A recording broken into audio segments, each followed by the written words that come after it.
Postoji jedna stvar koju mnogi ljudi pogrešno razumeju. Tišinu.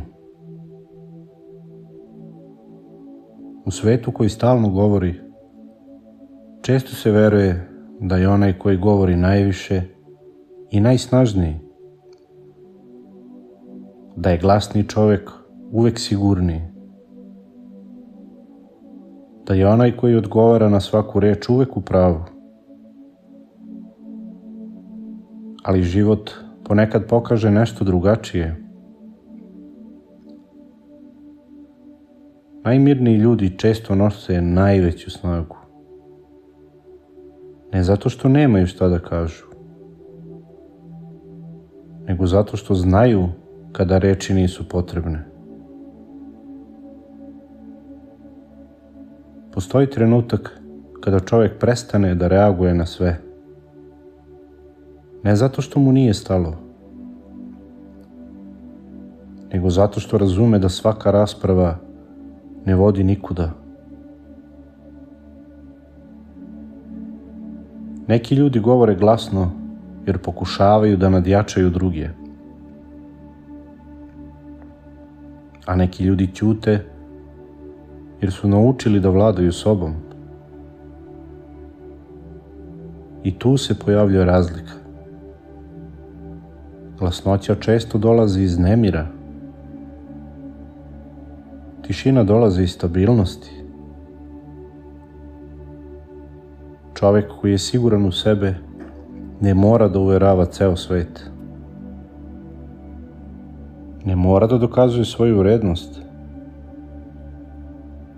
Ne mora da ulazi u svaku raspravu da bi izašao kao pobednik. Jer zna jednu jednostavnu stvar. Nije svaka borba vredna energije. I nije svaka reč vredna odgovora.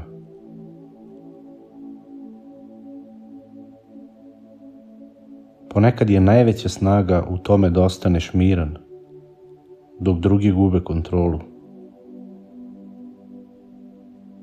Da ostaneš tih, dok drugi pokušavaju da te uvuku u nemir.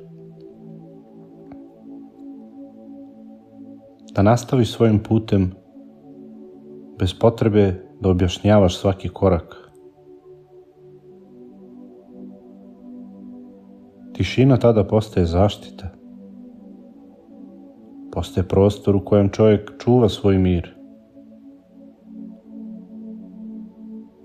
I vremenom ljudi počnu da primećuju nešto zanimljivo. Čovjek koji ne govori mnogo, često govori najjasnije. Jer kada progovori, reči imaju težinu. Možda si i ti nekada mislio da moraš da odgovoriš na sve. Da moraš da objasniš svaku odluku. Da moraš da se braniš od svake kritike. Ali možda postoji drugačiji put. Put na kojem ne moraš da reaguješ na sve. Put na kojem biraš gde daješ svoju energiju. Put na kojem znaš da tvoj mir vredi više od rasprave. Jer na kraju, snaga čoveka se ne meri glasnoćom. Meri se mirom koji nosi u sebi. Glas tišine, tu gde kroz tišinu počinješ da čuješ sopstvenu snagu.